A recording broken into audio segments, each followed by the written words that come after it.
Hi, I'm Molly. And I'm Jamie, and this is our From the Pasture with Hired Hand podcast. As the owners of Hired Hand website software, we've been developing websites and creating internet marketing strategies for livestock breeders for the past 10 years. The majority of our customers are involved in the breeding of registered animals, such as Texas Longhorns, Highland cattle, horses, and white-tailed deer, where the pedigrees are very important. The From the Pasture with Hired Hand podcast examines many of the differences in raising pedigreed livestock for maximum profit. Join us and learn what we're covering today. Why don't you start by just telling us a little bit about yourself, your family, your breeding program, maybe how you got started with the Longhorns? Yes, basically, about 4 years ago, we purchased a property that was connected to the property I was living on, but the lady had, she was into barrel racing horses, and so she had a barn and some pasture and things like that. So she agreed to sell it to me. And so I had all this grass and no animals. And I started looking for, what could I put out there? Because I didn't grow up around a farm. Don't know a lot about didn't know a lot about cows, horses. That wasn't my thing. So anyway, I got to research and looking around, trying to figure out what I wanted to do. And I come across Longhorns, and what drew me to Longhorns was, the way they look, and just I thought it looked like a cool animal to have. And again, I was just trying to get rid of some grass, and so because we mowed it the first year and it about killed us. So anyway, we got the Longhorns and got a few. It's really a hobby, but I try to get my hobbies to somewhat pay for themselves. So, and me and my brother both like to cook on green eggs and Traeger, and really it just was that simple. We were kind of like, I wonder, if we could butcher one of these things and how it would be.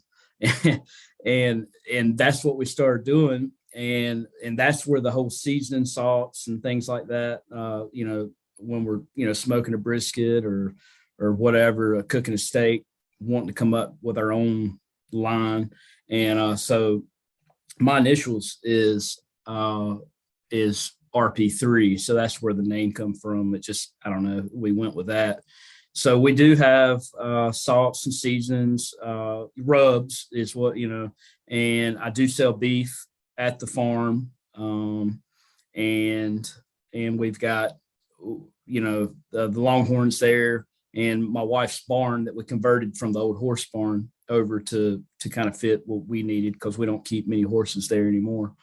And that's basically how we got started. And that was 3 years ago. And I'm really only 2 years into the whole beef program.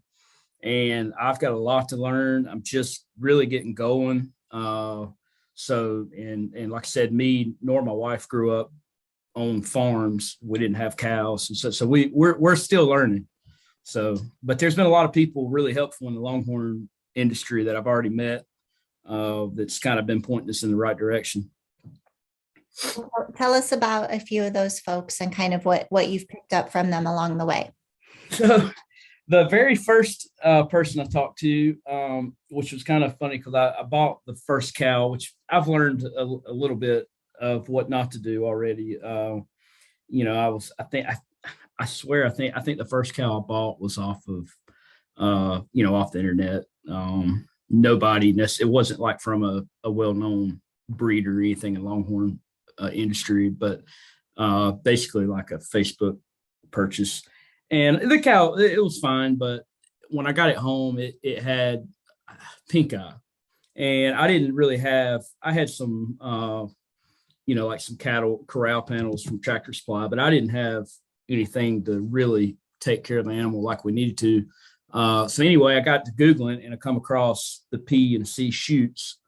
So I talked to Paul, and he was able to squeeze me in, get me a system out. So he was the first person I talked to.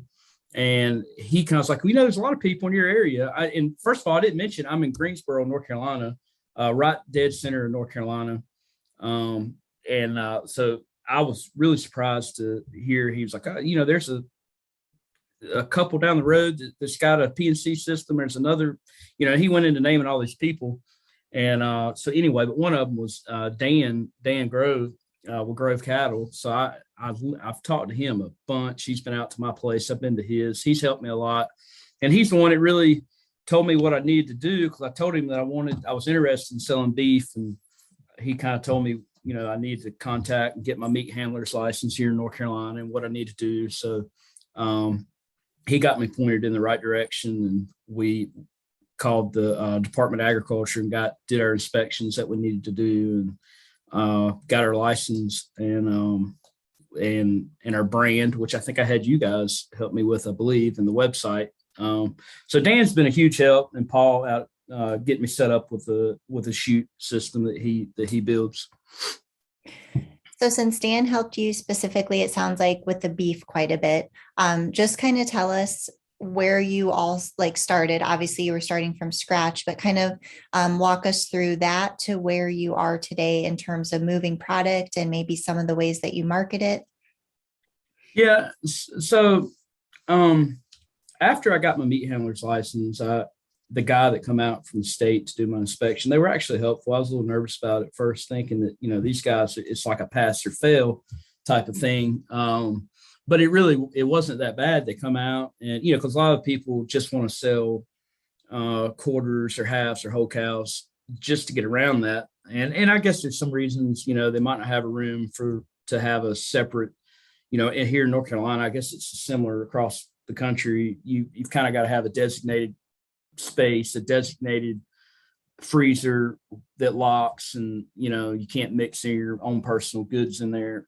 So anyway, I get that, but the guy come out from the state, and he was really easy to work with, and helped us, even suggested processors, and got us. He helped. He was a big help to get us right. So when we got that set up, started calling around finding processors, and that's been the biggest thing here in North Carolina, because longhorns, most of the people in our area are not set up to handle longhorns. So I've had a hard time finding processors that will take the longhorns, or any horned animal, period. But I've got a couple, and it's still hard to come up with dates. But we started, we'll sell a half or a whole or quarter, but we've really been selling by the cut or by the pound. And it's crazy how many people, and it's been weird since I've been into this business with COVID, and seems like a lot more people want to eat local. It's so easy to move the product if you got it. I've had zero problems, but we mainly use our website that we had you guys do. We're on Instagram and Facebook, and word of mouth has been, we have people show up, wanting to buy meat. I don't know how they found out about us, but it's been no problem to move the local beef at all. And just a lot of people, when they hear it's longhorn, they're interested anyway, just to try something different, I think, just because they're so unique. Then around here in North Carolina, you see nothing but black cattle pretty much everywhere. So do you have any plans to try to expand the beef into like a shipping operation or anything, or are you just going to focus on keeping it local?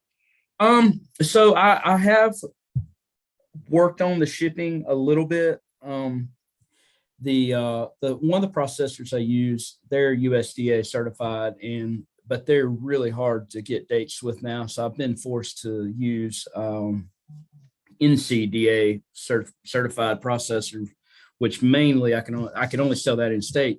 So, and to be honest, I've not been able to generate enough product I'm busy just selling what I can locally right now. And then a lot of that's just, one, we're new, so our herd's just, we're only able to generate so many steers right now.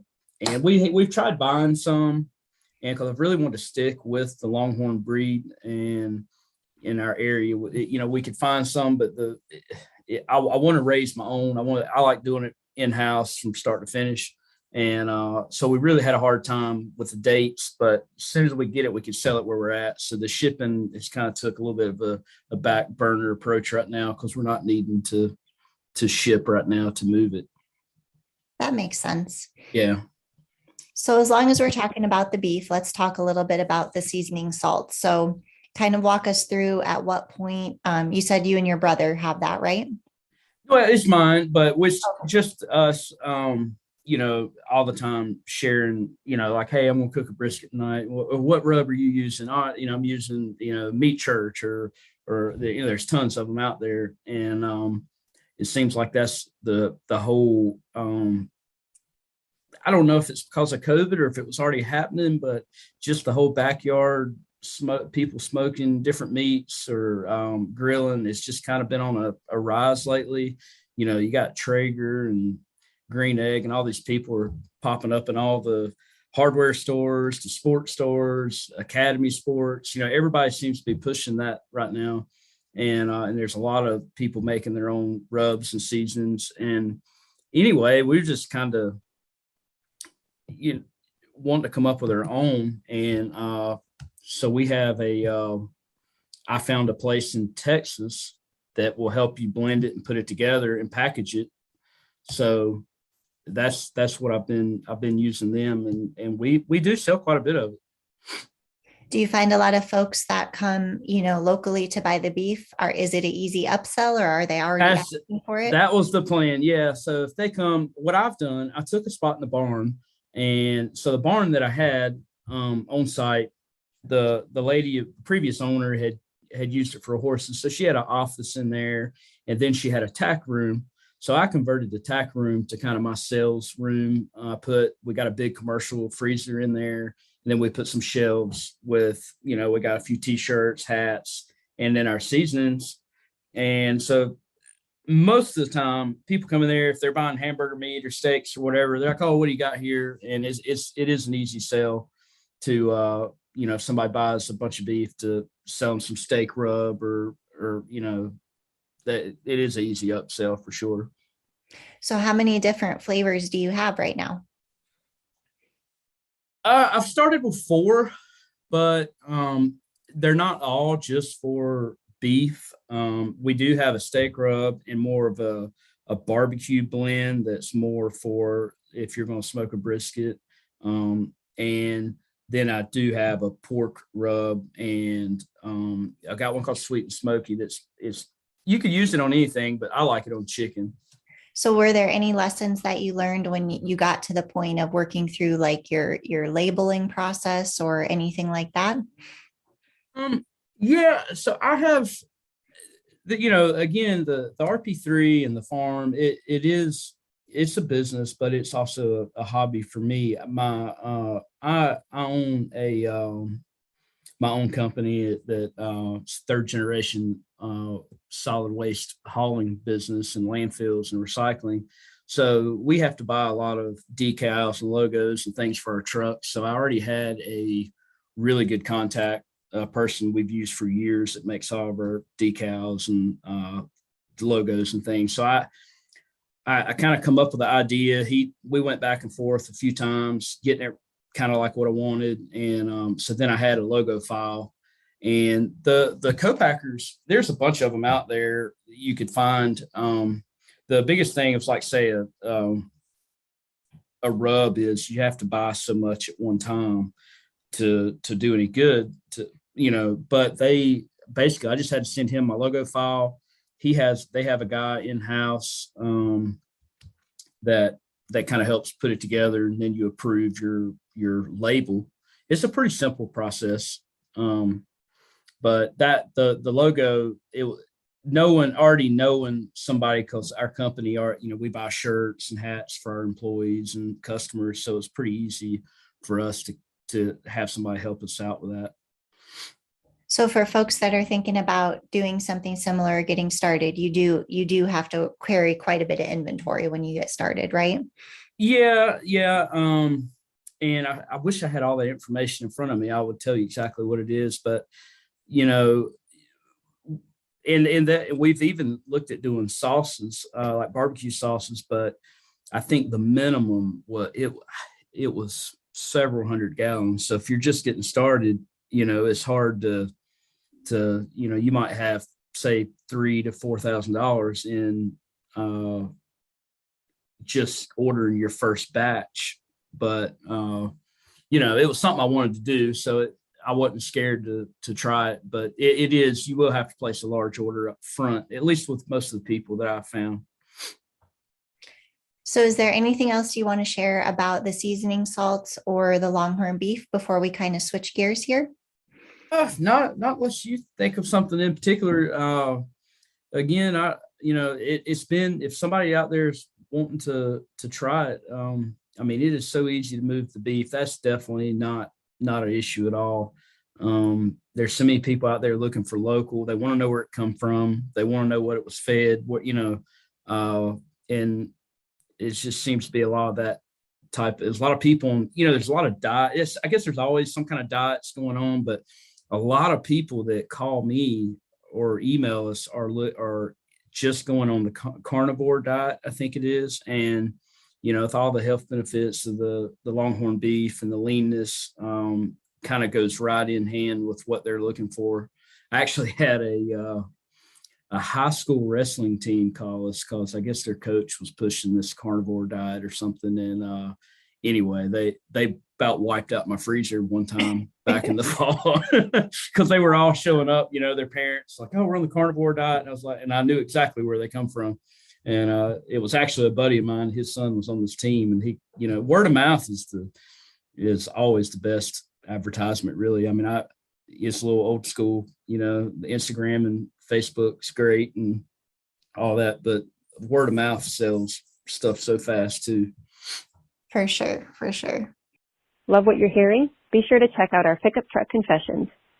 It's a video series where we hop in the truck or rental car and interview a variety of breeders about what drives their passion for their livestock, how they got started in the breed of their choice, marketing tips, and more.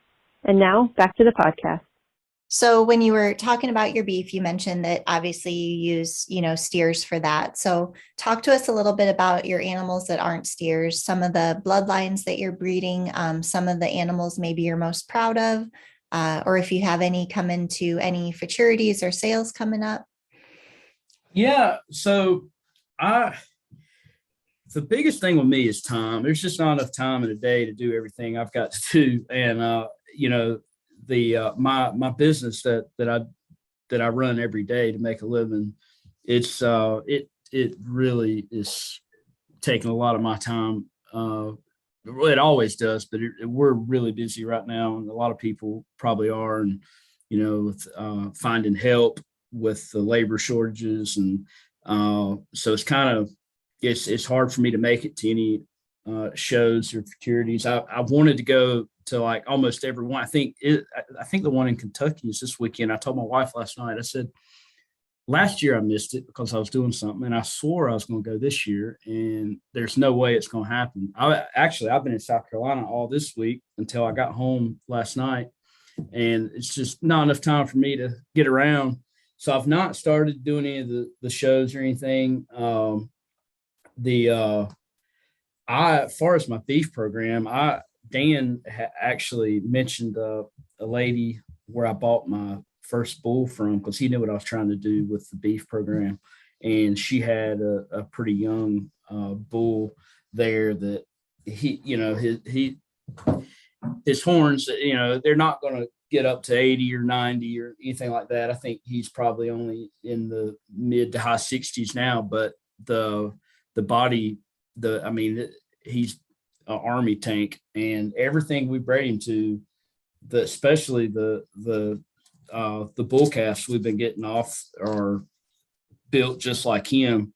And that, if you could see a picture of him right now, you'd understand. I mean, he's just a stout animal.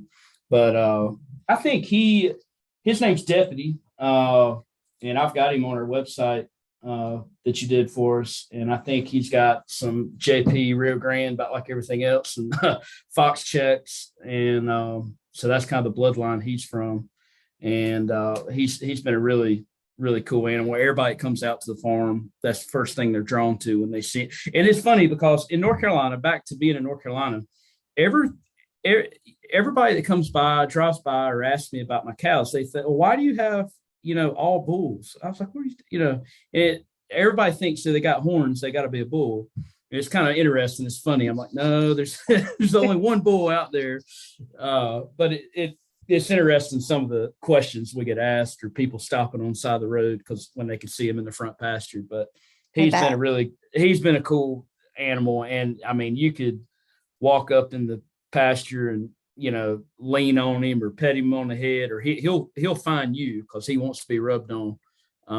And I don't know, the personalities with these animals are just so, cool. And we're actually building a house on the property now. And we just like, when we see them out there in the pasture, I couldn't think of another cow that would be as fun to watch walk around, just with the personalities that they have. So speaking of cows, are there any of your favorite females that you want to mention?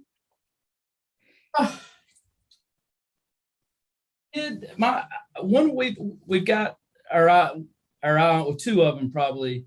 I bought a cow from Dan that is named Lucky's Weapon, that is from Concealed Weapon and Lucky Cowgirl, I think it was. But anyway, she had a calf. She was actually already bred when I bought her, and she had a really nice calf this few months ago. And we're thinking we've got that one and one more out of it was a cow. Actually, I'm trying to think of the farm up in Virginia where she came from. But let's see here. I pull up what the cow that I got Sunday morning, GFL. I'm trying to think of her name, but anyway, it's out of Plumb Line and Sweet LVR Sweet Tea, and we have a calf out of her, and we are really excited about her. She's driving me nuts right now. I can't keep her in the pasture for some reason, but if we could get that worked out, those two, we're wanting to halter break them and try to see what we could do with them. My wife's really, it's funny because I never thought my wife would be interested in these cows one bit. And she is really, I mean, she's got in tight with them and really on board with, I thought it would just be me handling them, feeding them, whatever. And she's all about it too. So those are going to be the first two we're going to try to halter break and maybe try to take them to some of the shows. But we're excited about those two. Okay. Well, since you brought your wife up, let's talk about her kind of role with things a little bit. So she recently started your newest venture, I believe, which is a wedding venue called the Farm Groomtown. So tell us a little bit about that. Yeah. So what she would say if she was on here, she would say, well, yeah, he put it together and told me that I had to run it, which that's not completely true. We have two boys, 9 and 5, and they're both in school now, full time, the 5-year-olds, So she's always wanted to be a stay-at-home mom, and that's we've been able to make that happen. So but now that both kids are in school, she was kind of wanting something to do, but maybe not actually go in, like get a job somewhere. But she wanted still flexibility to be a stay-at-home mom, take the kids to wherever they need to go, school, be active at school, all those type of things that she wants to do as a mom, but still wants something to do too, to kind of generate her, I guess, some, like if she wants to go on a vacation or wherever, not, she just wanted to create her own, funds a little bit, something to do. And she didn't want to come work for me. We tried that one time back in 2006. That didn't last long. She said she didn't want to work for me no more and quit. So that sounds like a topic for another podcast. Yeah. So anyway, I started fixing up the barn to start with, just because it was there, and like I said, I'd put my meat room in there, and we want it to look a little better for when people come up. And I actually come across, I mentioned I was in the waste and recycling business. I come across a couple silos for sale. A guy just needed them moved off his property. And I think Jenna, my wife, had showed me a picture on the internet of where somebody turned a silo into like a gazebo or a bar, that type of thing. So when I come across those, I bought them, and we went and got them, and we set them up down at our barn. And we're like, I'm going to make one. It's kind of close to the end of the barn. We put swings under it and kind of turned it to just kind of a neat area to hang out. And then the other one we've turned into a bar, which they're still working on it. So it's basically just an old grain silo, grain bin that we've set back up. We've run power out to them, concrete the floor, and we've put a bar top around it. And that was mainly just for us, just to have something cool around the barn. And the more I got to working on it, people kind of started asking, like, are you going to start doing events? And it's like, well, I've considered it. There, it's kind of been a trendy thing in our area lately, is those type of facilities. And anyway, and it really, it was one of those projects that kept kind of spiraling out of control. And next thing you know, we've rebuilt the whole place, and we still got a little bit left to do. We're not 100% open, but we've already had several events, weddings, parties, birthday parties. We've had a little bit of everything so far, and we're not even really open yet. But that's one thing about where I'm located. We're right in the center of the state, so we're about an hour from Charlotte, hour from Raleigh. And then the area that we're in, locally we call the Piedmont Triad. So it's High Point, Winston, Greensboro, kind of Burlington area. We have about probably 1.5 million people that live in our area. The side of town I'm in is it's kind of right where city limits goes to more rural and country type area. So we got a lot of people to draw from, and having the Longhorns there, and for Instagram, Facebook, and people driving by, and we got the barn. It's just a unique place to have a party or a wedding and have the Longhorns in the background. Or we do a lot of pictures during the week. People here recently had a lot of prom pictures. Different photographers coming out to do different types of shoots. So we got a lot of ideas coming up, but like I said, we're not 100% open. But it's I definitely think my wife will do really well trying to rent out the barn like that. It's because it's taken off quite a bit. So I think I've noticed on your Instagram, on the new barns Instagram, you have two separate ones. I know some like specific photo shoots that it looked like you all have done. So talk to our listeners a little bit about what that looks like and kind of the excitement that goes into getting folks who maybe haven't been exposed to Longhorns before around them and kind of playing into that whole thing. Yeah, a few weeks ago, we had somebody they contacted before, but we had the party and a photo shoot a few weeks ago. It was a first birthday for this little boy. And I don't know if his parents were into just Western theme or I'm not 100% sure why but this 1-year-old's bedroom was done with, kind of like, maybe it could have been like a Toy Story with Woody. But they were into that, and they were like, "Hey, we've found your farm on Instagram. We see the Longhorns. We'd like to do a photo shoot before the party, and then we want to have a cowboy cow Longhorn / themed party for him." So anyway, that they come out.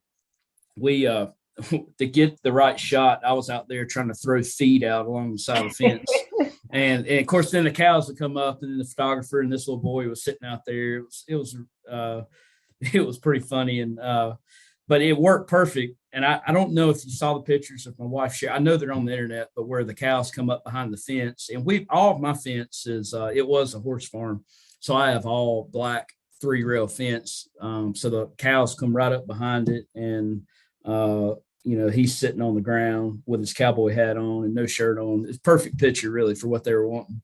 And then they come out the next day, because I think that was Friday evening or a Saturday evening. They come out on Sunday, and they had a party. We could probably fit 150 people in our barn. And they come out, probably had 80 or 90 people, and had a big party for them. But we're in a really good spot. I don't know, especially with the Longhorns too, because people have not saw them in our area that much. They're different.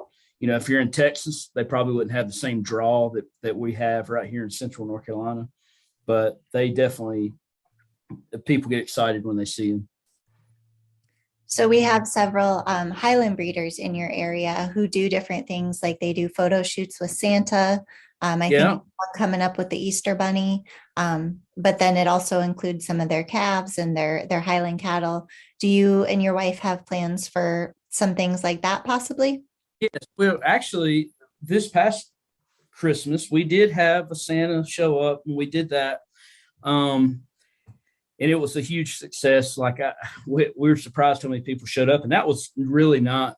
We did that kind of as a for friends and people in the community. We didn't charge, but I think in the future we're going to do more like uh, charging for those type of events. And we want to get maybe one of these calves I was telling you about, where we feel comfortable enough to bring them a little closer, for photo shoots. So I don't feel I won't, we don't have any crazy ones, but I don't feel comfortable enough about letting any customers get really close to the cattle. I do have a miniature donkey that we have just for that purpose, that is halter broke, and I could trust him not to do anything crazy. But my wife even evidently it's a big deal now for weddings and stuff around here, where they'll put a huge floral arrangement on top of the miniature donkey and walk him in for pictures. Wow. Okay. Yeah, that's been a thing, and we're ready for that. We've got the donkey that'll do it. So and just for birthdays, a lot of people just not, especially where we live, you know, over 90% of our customers live in neighborhoods on quarter acre lots, and so just to see a miniature donkey or a cow, any of that's a big deal to them.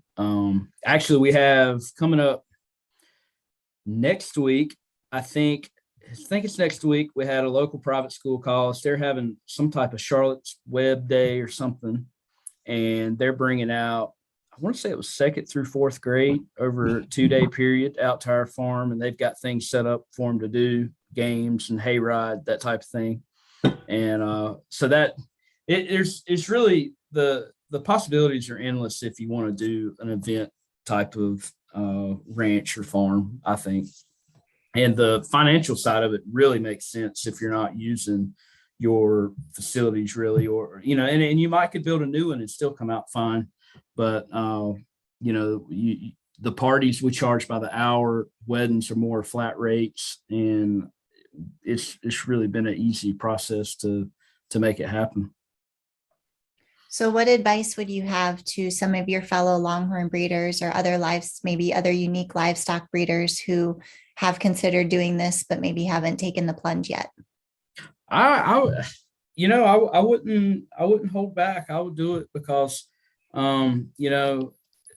it's one of those things, if somebody wants to reach out, I could probably share a little more advice on the financial side of it. But, if you're taking, some type of barn you're not really using that much. And I don't even think you have to go that fancy. Like, some of the stuff we've done is more on the cheap side, but I've also saw some barns in the area that go where it's almost, nice as, a country club or something. We're somewhere in the middle, and, you could, far as the cattle business for me, with the amount of land I got and the time I have, I'll be really restricted on what kind of income I could bring in, revenues off of just having cows, or just selling beef. And but the barn itself, it's one of those things, we don't have to be there all the time. If it's a birthday party, we charge by the hour for that. It's been, we may even be too cheap, but we're just trying to get started.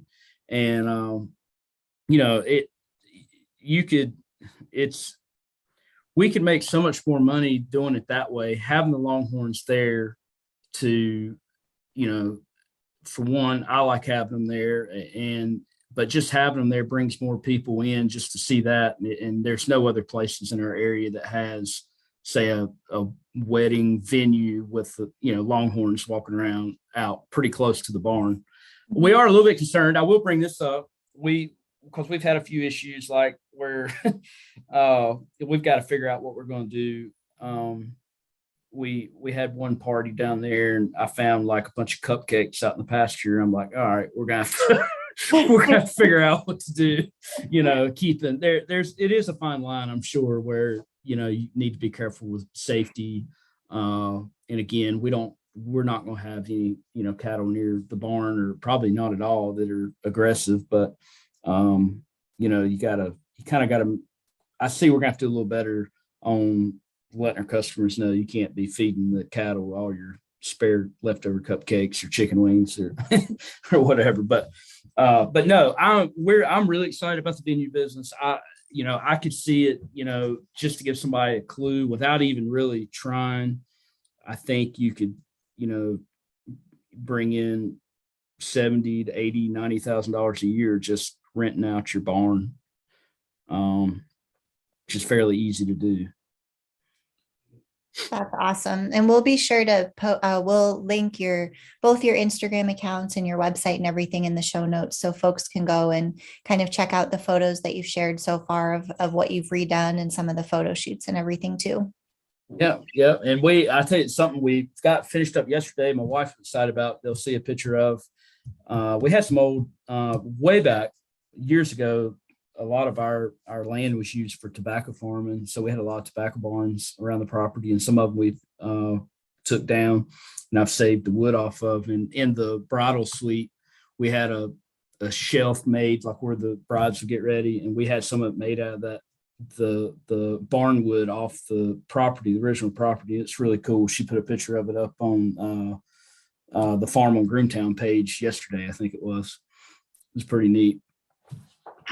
That sounds neat. It's nice to tie the history into what you all are doing with it, for sure. Exactly. So for the Farm on Groomtown, are you going to have a separate website, or are you going to add that to your hired hand site? Yes. So I was going to tell you what we're doing this weekend. We're finally getting close enough. We got a few more things to get 100% ready, but this weekend we're having, my wife explained this to me, a style photo shoot at the barn. Nice. So basically we have two stand-in folks that is going to be the bride and groom. There's going to be vendors there. They're setting up, I think, like the people we rent tables and chairs from, they're setting up. So everybody's setting up everything basically for free.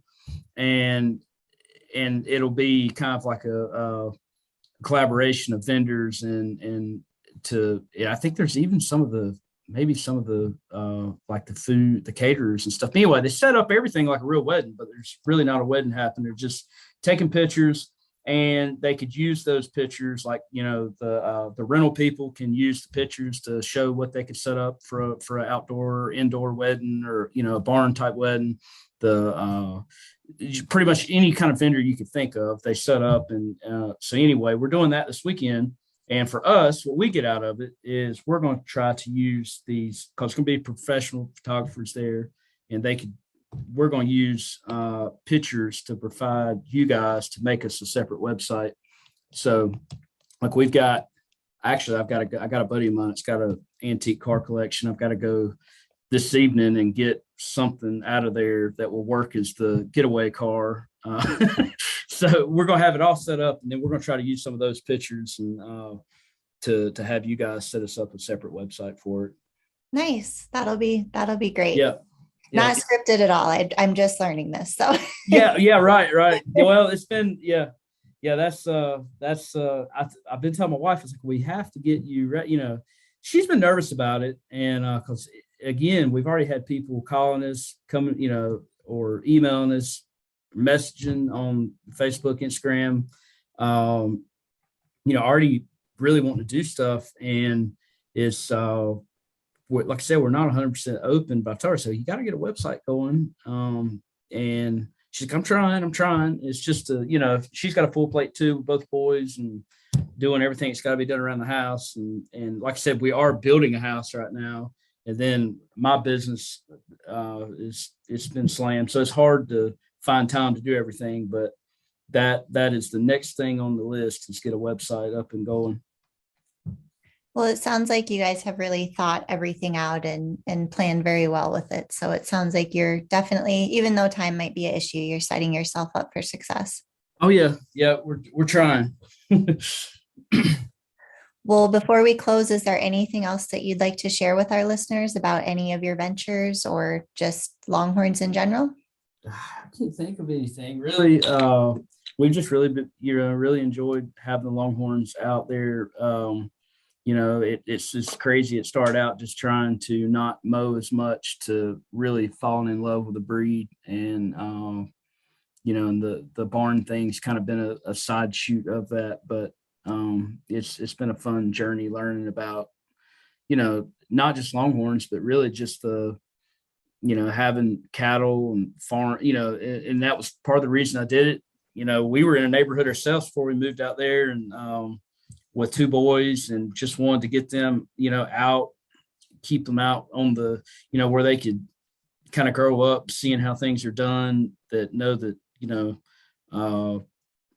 beef don't just grow at Harris Teeter on the shelf, and where it comes from. And I think that's important to show the younger generations coming up, how food's raised and how to get your hands dirty and get out there and work some. So that's been important to us. So we didn't really talk about your boys much. Do they enjoy it all? Are they embracing it? How do they feel about everything?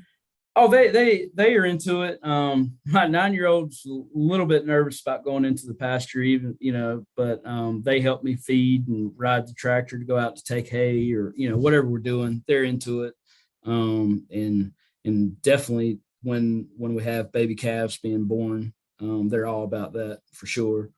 But no, they've really enjoyed it, and being out where, you come home from school on a nice day and just go out and do whatever. They both have 4-wheelers, and so they get out there, and it's kind of working out like how I'd imagine. Just, they do play video games, but I try to just not let them play all the time. So get them outside. Well, thank you so much for joining us today. I think our listeners can definitely learn a lot from, some of the different things that you're embracing and trying to promote with the Longhorn. So we look forward to following your success, and thank you again. Thank you for having me.